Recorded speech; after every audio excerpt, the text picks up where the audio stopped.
তাহলে গতকাল অর্থাৎ বরবাদের নবম দিনে বরবাদ কীরকম বিজনেস করতে পারলো, আর প্রথম 9 দিনে কীরকম অ্যামাউন্টই বা গ্রস কালেকশন করতে পারলো, বক্স অফিস কালেকশন হতে পারে কত টাকা গ্রস অ্যামাউন্ট, আজকে সকালের এই প্রথম ভিডিওটাতে এই বিষয়টা নিয়ে আলোচনা করব।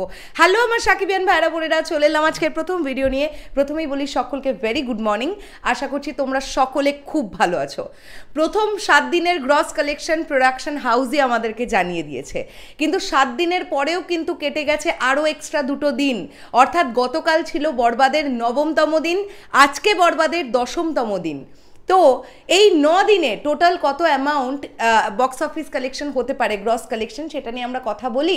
আমরা যেটা জানতে পারছি যে গতকালের ডেটে কিন্তু মাল্টিপ্লেক্স চেন থেকে গ্রস কালেকশন হয়েছে 53,65,000 টাকা। 53,65,000 টাকা, যেটা গত পরশু দিনের থেকে সামান্য একটু ড্রপ, কিন্তু মাথায় রাখতে হবে যে অলরেডি লোকজনের কাজকর্ম শুরু হয়ে গেছে এবং স্টার সিনেপ্লেক্সে যে পরিমাণ শো দেওয়ার কথা সেই পরিমাণ শো কিন্তু বরবাদকে দেওয়া হচ্ছে না।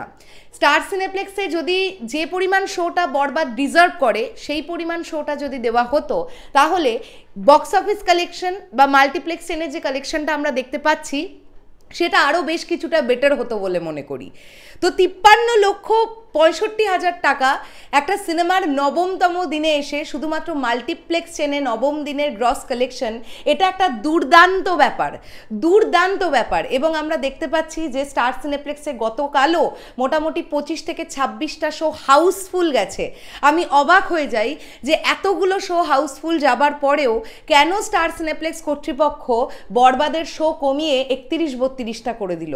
সত্যি এই উত্তরটা নেই, সিরিয়াসলি এই উত্তরটা নেই।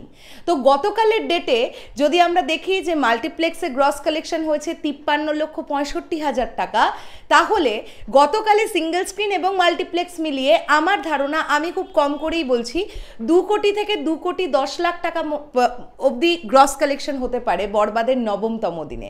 আর যেটা জাস্ট অবিশ্বাস্য, ভাবা যায় না, একটা সিনেমার 9তম দিনে একটা সিনেমা 2 কোটি থেকে 2,10,00,000 টাকা গ্রস কালেকশন করছে, মানে বিশাল ব্যাপার, জাস্ট বিশাল ব্যাপার। যদি তাই হয়, আমরা 8তম দিনের শেষে পর্যন্ত এসে যেটা বক্স অফিস পেয়েছিলাম গ্রস কালেকশন 29,30,00,000 টাকা, তাই তো? তো যদি আমরা তার সঙ্গে 2 কোটি যোগ করি তাহলে আমরা পাচ্ছি 31,30,00,000 টাকা। মোটামুটি 31.5 কোটির ধারে কাছে একটা গ্রস কালেকশন কিন্তু প্রথম 9 দিনে বরবাদ করে ফেলতে পেরেছে, যেটা একটা দারুণ রেসপন্স, বিশাল ব্যাপার। এবং সিঙ্গেল স্ক্রিন আমরা গতকালও দেখেছি, আমার কাছে বেশ কিছু ফুটেজ এসেছে সিঙ্গেল স্ক্রিনে, কিন্তু গতকালেও সাভার সেনা অডিটোরিয়াম বলি, ঢাকার মধুমিতা সিনেমা হল বলি, অনেকগুলো সিনেমা হলে কিন্তু দর্শক টিকিট পায়নি, টিকিট না পেয়ে ঘুরে ঘুরে চলে গেছে। সো সিঙ্গেল স্ক্রিনের ক্রেজটা আমরা 9তম দিনে এসেও যেটা দেখতে পাচ্ছি, ঠিক একইভাবে আমরা মাল্টিপ্লেক্স চেনের একই ক্রেজ দেখতে পাচ্ছি। সো বরবাদ কিন্তু জাস্ট বরবাদময় করে দিচ্ছে সব কিছুকে। আর আমার মনে হয় প্রথম 9 দিনে 31.5 কোটি টাকার ধারে কাছে একটা গ্রস বক্স অফিস কালেকশন এর আগে কোনোদিনও কোনো বাংলা সিনেমা তুলতে পারেনি। কাজেই বরবাদের সবচাইতে বড় অ্যাচিভমেন্ট আমার মনে হয় এটা, যে প্রথম 10 দিনে বরবাদ যে অ্যামাউন্টটা বিজনেস করবে সেই অ্যামাউন্টটা এখনও পর্যন্ত বেঙ্গলি ফিল্ম ইন্ডাস্ট্রিতে সবচেয়ে বেশি অ্যামাউন্টের বিজনেস। তোমাদের কি মনে হচ্ছে গতকালের ডেটে কীরকম অ্যামাউন্ট কালেক্ট করতে পারে বরবাদ, সেটা অবশ্যই কমেন্ট করে জানিও। দেখো, আমি একটু কম করেই বললাম, 2 কোটি থেকে 2,10,00,000 বললাম এই কারণেই, যদি এর থেকে বেটার কালেকশন আমরা জানতে পারি সেটা তো একটা ওয়াও ব্যাপার, কিন্তু কমিয়ে মনে করাই ভালো। ঠিক আছে, দেখা যাক কি হয়। চলো শেষ করলাম ভিডিওটা, আসছি আবার খুব শিগগিরই নতুন কোনো ভিডিও নিয়ে। তাহলে এখনের জন্যে টাটা।